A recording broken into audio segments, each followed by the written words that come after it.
I bought the house because I wanted privacy more than anything else.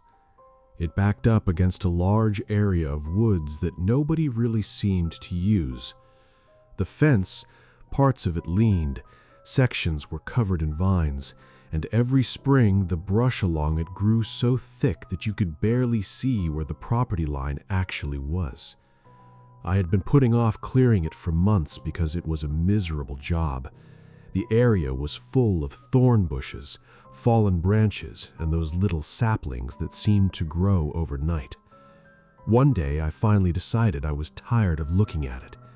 The weather was decent, not too hot yet, and I figured if I spent most of the day working on it, I could get the whole stretch cleaned up. I started around mid-morning. I had a pair of loppers, a rake, gloves, and one of those battery-powered trimmers. It wasn't difficult work, just slow. Every few feet I'd uncover something buried under leaves or vines. Old cans, pieces of broken plastic, rusted wire. I found what looked like part of an old lawn chair that had probably been sitting there for 15 years. The woods behind my property always felt a little strange. Sometimes I'd find things that didn't make sense. A couple months earlier, I had found a shopping cart nearly half a mile into the trees. I found children's toys scattered around a clearing where there were no houses nearby. There were old trails back there too. The previous owner had mentioned once that people wandered through the woods. That was what I was thinking about when I came across the bush. It was larger than the others and packed tightly against part of the fence line. I was cutting branches away and I saw something reflecting sunlight underneath it. I thought it was a soda can. When I pulled some branches aside, I realized it wasn't. There were needles, a lot of them, a pile. Some were still capped, some clearly weren't. A few looked old while others looked relatively recent. There were enough of them that I stopped what I was doing and just stared at them. Someone had dumped medical waste illegally, maybe. And those IDs. There were several plastic cards scattered underneath the bush. Driver's licenses, state IDs, at least that's what they appeared to be. Some were covered by dirt and leaves. I remember crouching down but not getting too close. The whole thing felt wrong. I wasn't interested in touching anything. The needles alone were enough to make me back away. I wasn't dealing with it right then. I finished clearing a few more feet of fence line, but honestly, my focus was gone after that. The whole discovery bothered me because it wasn't random trash. It looked hidden. If I hadn't been cutting through the brush, I never would have seen it. I packed up my tools and went back inside. I washed my hands, grabbed something to eat, and sat at the table trying to decide what to do. I ended up making a few calls and leaving it at that. I don't want to get into details regarding that. I reported what I'd found. I couldn't stop thinking about it because it was unusual. The bush was close enough to my house that someone had clearly been on my property at some point. Maybe not recently, but still. By late afternoon, I found myself sitting near the back window overlooking the woods. I had music on and I was smoking while occasionally looking outside. I wasn't conducting surveillance. I was mostly being nosy. Part of me wondered if somebody would show up looking for whatever had been hidden there. The window gave me a pretty good view of the backyard. Beyond the grass was the fence. Beyond the fence was the wall of trees. I remember switching playlists at one point and opening another drink. The whole thing had almost become boring, but I saw this thing. I thought it was two people walking through the woods. The property line wasn't clearly marked once you got deeper into the trees, and people wandered around back there. But their direction, they weren't moving parallel to the woods. They were walking toward my house. I leaned forward and watched. My assumption was that they were women. From a distance, they looked tall and thin with what appeared to be long hair. They got closer. The problem was that the closer they got, the harder they became to identify. Even now, I struggle to explain what I mean by that. When someone approaches you from a distance, details become clearer. You start distinguishing clothing, facial features, body language. You can tell roughly how old they are. You can tell whether they're male or female most of the time. The opposite seemed to be happening. I could see movement. I could see shape, but details weren't appearing. If anything, they seemed absent. At one point, I remember standing up from the chair because my eyes felt like they weren't focusing correctly. I thought the window screen was creating some kind of visual effect. I slid the window open. The view became clearer. The figures didn't. The two shapes kept moving toward the backyard at a slow pace. They must be wearing unusual clothing, something that obscured their appearance. But if they were wearing dark clothing, I still should have been able to distinguish faces. But this felt like I was looking at people-shaped silhouettes that happened to be standing. I've tried explaining it before, and it always sounds weird. I was confused. I spent a few minutes trying to figure out what I was seeing. The figures crossed between two trees and entered a more open area behind my fence. I remember squinting. I remember rubbing my eyes. When I looked again, they were still there, still approaching, and I still couldn't identify a single detail about them. The closer they got, the more wrong the entire thing felt. Their movement didn't seem human. It's difficult to describe. Imagine watching someone walk from far away while missing tiny pieces of motion.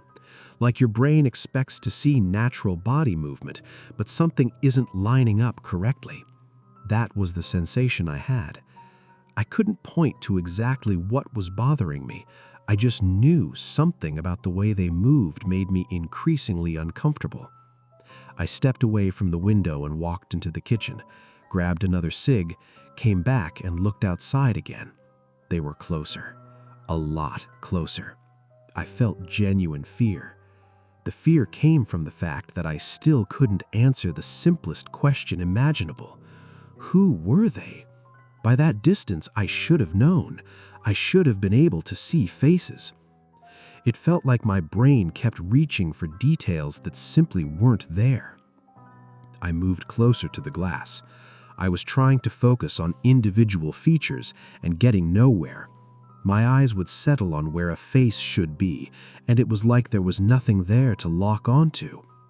I was staring at the two figures and trying to decide whether I should go outside and ask what they wanted or lock the door and ignore them. Neither option felt right because I still couldn't figure out what I was looking at. People had wandered through the woods before, but nobody had ever walked directly onto my property. Once they came through the fence, they were suddenly much closer than they had been a few seconds earlier. My heart started to race because I realized that at that distance, I absolutely should have been able to identify them. Even now, I can picture the scene, the grass, the fence, the position of the trees behind them. What I can't picture are faces. There aren't any in the memory. The figures continued toward the house at the exact same pace they had been moving the entire time. Neither appeared to react to anything around them. I found myself backing away from the window. Part of me was trying to explain it. No clothing could explain why I couldn't identify hands. No clothing could explain why I couldn't tell where their legs actually were. The figures looked roughly human-shaped, but the details seemed missing. The best comparison I can think of is when someone is standing behind heavily frosted glass. You know there's a person there. You can see movement. You can estimate height and build, but details vanish. But here, there was no glass between us, just open air. I remember one of them appearing slightly taller than the other. That's about the only thing I'm confident about. Both continued moving toward the back of my house.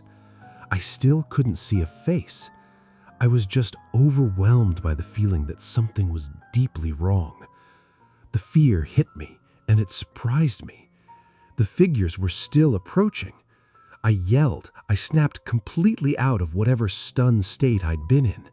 I turned around, grabbed my keys, and headed for the front door. Got outside, got into my truck, started it.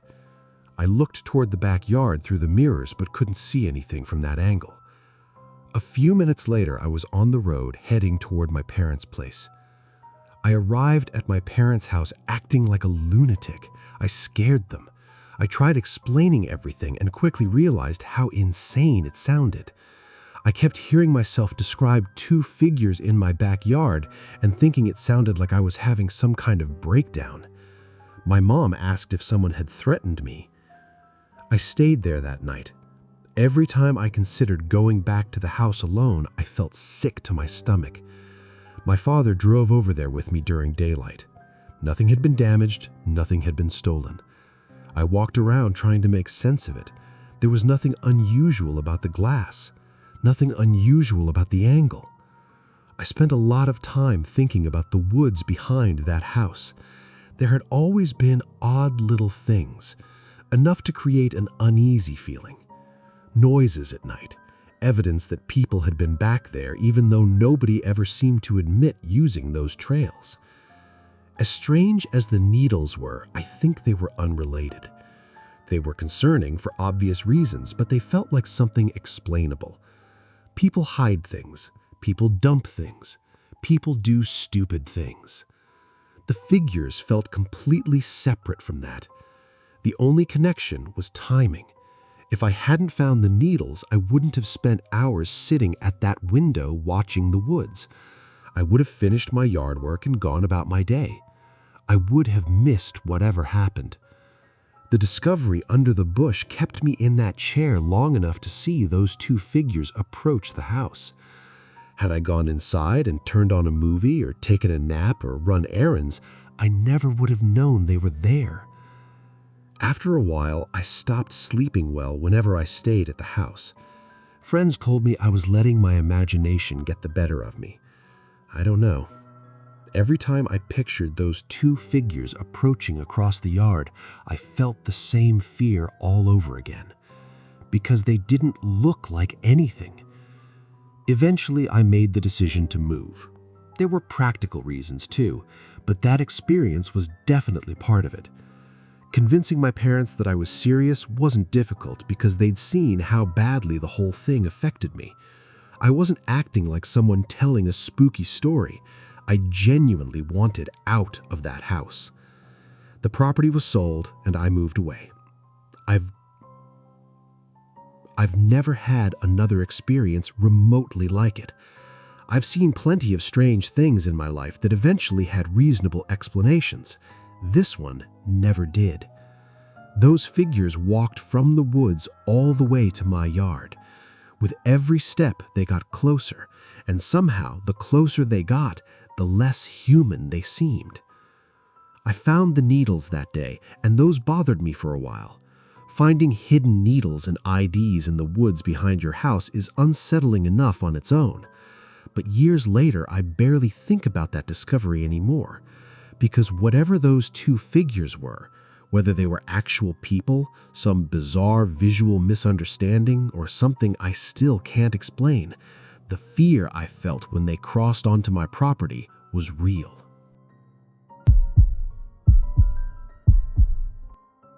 A local company had hired me for a project that was going to keep me in the area for a few months, and instead of renting an apartment, I figured I might as well stay in the old family house. My grandparents had originally started building it decades earlier, and different relatives had added to it over the years. It was a good house. It just happened to be in a place where you could go a long time without seeing another person. The driveway was only for that house. It wasn't a shared access road, and there wasn't anything beyond the property except woods and a few overgrown clearings. I would leave in the morning, work all day, come back, make dinner, and spend my evenings unpacking things that had been sitting in storage rooms for years. There were old family photographs, boxes of tools, furniture nobody wanted to throw away, and shelves full of random household items. My boyfriend planned on moving in with me once he wrapped up a few things where he was living, so I kept telling myself the place would feel less empty once there were two people there. One evening, I was in the living room. Around 11 o'clock, I saw headlights moving through the front windows. I assumed somebody had pulled into the driveway by mistake. The lights traveled slowly up the driveway. They reflected off the walls inside the house. I figured someone was about to knock on the door and ask for directions, but the lights continued farther up the driveway, then disappeared. A few seconds later, I saw them moving away. The vehicle was already heading back down the driveway toward the road. I couldn't tell what kind of car it was. I mostly saw the lights through the trees. Within another few seconds, it was gone. It was odd. There was no reason for anyone to drive all the way up there accidentally. The driveway entrance was clearly marked, and it wasn't close to any other properties. That same night, I got up to wash dishes before bed. The kitchen had a window above the sink that looked out toward the side yard. I heard footsteps somewhere. It seemed like someone was walking near the house. I turned off the water. I was already imagining things. Rural areas are noisy in their own way. I walked to the window and looked. I checked another window in the dining room and then looked through the front windows. I didn't see a person, a vehicle, or anything else that explained what I'd heard. Deer passed through the property fairly often, so I went to bed and forgot about it. Over the next week, I mentioned both things to my boyfriend during a phone call. He was supposed to move in about a week later anyway, so neither of us treated it as a serious issue. A few days after that, I had a day off and decided to clean up part of the front yard. Small trees and brush had started growing around one side of the property. I spent the afternoon outside with pruning tools, dragging branches into piles and trying to make the place look less neglected. I had the windows open in the house. I was outside and heard a very distinct sound from inside. It sounded exactly like a window being shut. I stopped working, dropped what I was carrying, and walked inside to check. The windows I had opened were still open. I walked through every room because the sound had been so clear that I was convinced I would find an explanation. I found nothing. The house was empty. I went back outside feeling mildly annoyed. When you're alone, every sound seems more important than it really is. The rest of the day was good, but that night, everything changed. I had some work to finish for a friend who ran a small online business. I just needed to help organize some information and send a few files. Around midnight, I finished what I was doing and started getting ready for bed. I checked the doors the way I always did and turned off lights and headed toward the bedroom. I heard a noise somewhere else in the house. The sound seemed to move. The house wasn't especially large, and when you spend enough time there, you learned what normal noises sounded like. This didn't sound like a house settling. It sounded like someone. My bedroom door was open so I could see the hallway. I listened. There it was again. The closest comparison I can make is someone walking carefully. Someone or something that sounded very much like someone was moving through the house. I got out of bed and quietly shut the bedroom door. I locked it. The lock wasn't strong. I got my phone and stood there listening. Whoever was moving around wasn't wearing heavy boots. It sounded more like rubber-soled shoes. The movement was muted in a way that suggested someone was actively trying to stay quiet. An animal wouldn't move like that, wouldn't be walking room to room. Somebody had gotten inside earlier while I was outside working. There was a window on the side of my bedroom facing part of the yard. While I stood there holding my phone, I saw someone outside. Someone ran past the window. A person-sized shape moved across the glass so quickly that I only saw it for a second, but it was enough. I had been hearing movement inside the house at the same time. For the first time, I didn't know whether there was one person on the property or more than one. My boyfriend was working a late shift. Calling him was an option, but he was too far away to help immediately. calling the police crossed my mind, but I was still stuck in that weird mental state. I heard footsteps approach the bedroom door from inside the house, and I stopped doubting what I was hearing. They stopped right outside the bedroom. I knew the layout well enough to picture where somebody would be standing if they were actually outside that door, and that image kept running through my head while I tried to decide whether to call 911 immediately or call my boyfriend first. The doorknob turned. Not the way someone would if they were trying to break in. The bedroom door was old. Whoever was on the other side could tell it was locked immediately. The handle stopped moving and something hit the door. It wasn't a full-force kick, somebody testing it. The frame rattled. More hits came a second later. I yelled that I had a gun. I didn't own a gun. There wasn't one anywhere in the house, but every story I'd ever heard about home invasions made me think that sounding dangerous was better than sounding scared. I yelled, "I have a gun! Get out of my house!" I listened for another attack on the door or for somebody speaking. Nothing. The house became silent. I called my boyfriend. I told him somebody was in the house. He said he was leaving work and heading over. After hanging up, I made the decision to stay exactly where I was. I sat on the floor. Nothing else happened. Later, my boyfriend called and said he was pulling into the driveway. I waited until I heard his truck before unlocking the door. I was nervous walking into the hallway. He checked every room while I followed him around. Whoever had been there was gone. At least that's the conclusion we came to. There was no sign of forced entry, no damaged doors, nothing stolen.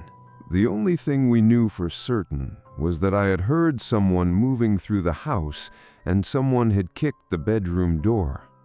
Everything else was unanswered questions. I spoke with law enforcement, but there wasn't much for me to know. I explained what happened. Here's the thing. It was the behavior. If somebody intended to rob the place, there were easier opportunities. I was gone during the day. The house sat alone. Nobody nearby would have noticed. If somebody wanted to hurt me, there were opportunities for that too. That sounds awful to say, but it's true.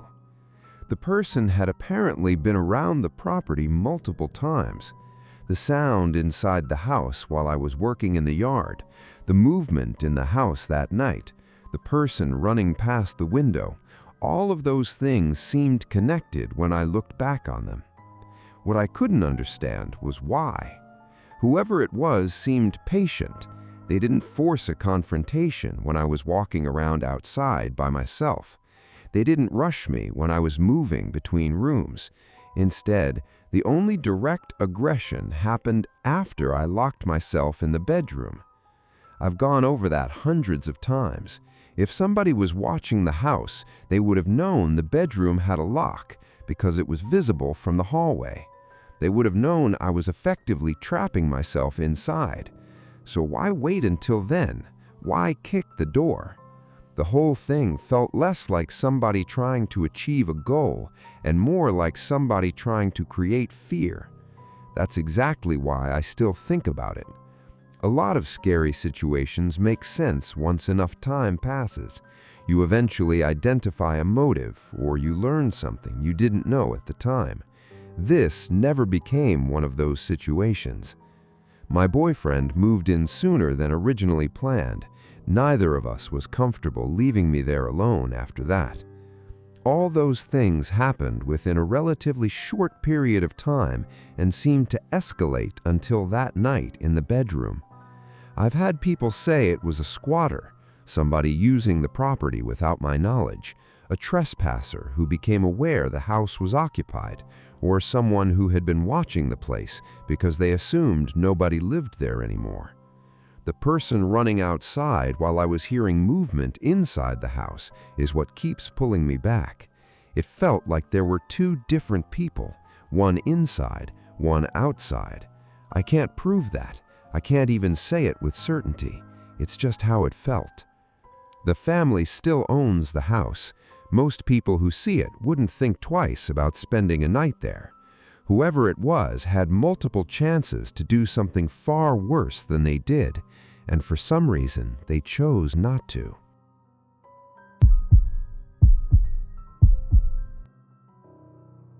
The cabin had been in my family for a long time, long before I was born. It sat near a stretch of forest that had a reputation for strange stories attached to it. I wasn't there looking for anything unusual. The whole reason for the trip was actually the opposite. I wanted a few quiet days away from my phone and away from people. The cabin wasn't luxurious by any means, but it had electricity, running water when everything was working properly, and enough space to be comfortable for a long weekend. The cabin sat in a small clearing surrounded by trees on nearly every side. You couldn't see another building from the property. Normally, I liked that. The front door, it was just unlocked. The handle turned. I was confused because I knew I hadn't left it that way the last time I visited. I pushed the door open and looked inside. Nothing seemed wrong. Nothing appeared stolen. I checked the bedrooms and bathroom and found the same thing. Maybe I'd forgotten to lock it during my previous trip months earlier. After that, I considered that one of my relatives might have stopped by. A couple of family members still had keys. I sent a few texts asking if anybody had been there recently, then put my phone back in my pocket and started unloading supplies from the car. A little later, I got replies. Nobody had been there. That bothered me slightly, but not enough to make me leave. Old locks can be unreliable. Maybe somebody had checked on the place and forgotten to mention it. Around dark, I went inside, locked the door, and started watching downloaded videos on my laptop. Cell service out there was terrible. Sometimes messages would arrive hours late. After 10 o'clock, I heard a knock. Whoever was doing it wasn't pounding on the door. I checked the time on my phone and thought how strange it would be for somebody to visit that late. The nearest house wasn't close. Nobody should have been casually walking around out there after dark. I got up and looked through a side window near the front entrance. The porch light was on, but the angle wasn't great. I couldn't see anyone. I waited a minute. Nothing happened. It could have been an animal somehow making the sound. Less than 5 minutes later, I heard knocking again. This time, it came from the back door. The cabin had 2 entrances. The front porch faced the clearing, while the rear door opened toward the tree line. Hearing the sound move from one side of the building to the other completely changed how I felt about the situation. There was no reasonable way for an animal to create that pattern. Someone was outside. I checked the front door again just to make sure, and I heard footsteps. Whoever it was seemed perfectly comfortable walking around the cabin. The sound moved slowly across the porch. Boards creaked under weight. Then the footsteps continued along the side wall. I turned off most of the lights inside because I became aware that anyone outside could probably see me clearly through the windows. I remember feeling mad at myself for not bringing the firearm I normally kept locked at home. I wasn't someone who carried one everywhere, but that night was probably the first time I wished I had. The footsteps went on. I heard something brush lightly against the exterior wall. It sounded like fabric or a hand sliding across wood. Getting to that location required driving several miles down roads that most people didn't even know existed. After about 20 minutes, I worked up the courage to peek through another window. I immediately stepped back. I hadn't seen a face. What bothered me was that I couldn't see anyone. The footsteps had sounded close enough that I expected somebody to be standing nearby. But the clearing appeared empty. The porch was empty, and the area near the car was empty. The tree line beyond the cabin looked dark and still. Then I heard a slow creak above me from the front porch, like someone shifting their weight on one of the boards. I knew the person had to be only a few feet from the front door. No more knocking. I couldn't tell whether the person was gone or standing there waiting. A couple of times I considered calling somebody anyway just to stay on the line with another person, but the signal indicator kept bouncing between 1 bar and nothing. The thing that really got to me wasn't that somebody had knocked on the doors, it was how patient they seemed to be. Whoever was outside wasn't doing anything. They had knocked, walked around the cabin, and then seemingly settled into simply being nearby. I heard another sound from outside that I still remember. It sounded like someone clearing their throat. The sound instantly confirmed what I already suspected. There was a person out there. I remained inside another 10 or 15 minutes before finally deciding I wasn't staying the night. When you're actually in that situation, you spend a lot of time trying to convince yourself things aren't as bad as they seem. I kept thinking the person would leave. I started gathering my things as quietly as possible. My keys were on the kitchen counter. I packed my laptop, charger, wallet, and a few other essentials. Most of the food and supplies stayed behind because I was focused on leaving quickly. My car was parked only about 40 feet from the front porch, but those 40 feet felt much farther. I came up with a simple plan. Open the front door, run straight to the car, get inside, lock the doors, and leave. The idea sounded easy enough.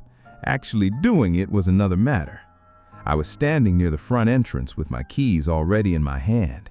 My heart was pounding. I was listening for sounds outside. I unlocked the deadbolt and pulled the door open. The clearing was empty. I looked toward the tree line. The trees were dense around most of the clearing, but there were gaps where moonlight filtered through. My eyes just naturally moved across the woods. Someone was standing partially behind a tree roughly 30 yards away. The reason I know they were standing there wasn't because I saw a face. I didn't. The person was mostly hidden. What I saw was the outline of a shoulder and part of a torso sticking out from one side of the tree. He was watching the cabin. I ran. I don't remember reaching the car. As soon as the engine started, I locked the doors. I immediately threw the car into reverse and backed out fast. Once I got pointed toward the access road, I drove away without looking back. I called a family member first because I wanted to tell somebody what had happened while everything was still fresh in my mind. After that, I made a few other calls. Eventually, I ended up speaking with authorities. A few days later, after I'd talked myself into believing the entire thing was just some trespasser, I returned to the cabin with 2 relatives. I wasn't interested in spending the night. I mostly wanted to collect the things I'd left behind. Nothing had been stolen, nothing had been vandalized, nothing appeared damaged. While checking around outside, one of my relatives saw something near the back of the cabin. There was an old wooden chair that normally sat on the porch. Somehow it had been moved around to the rear side of the building, facing the woods. I don't know if that sounds significant. The reason it bothered me was because I knew I hadn't moved it. None of us had. My relative suggested weather might have blown it over and somebody had picked it up at some point.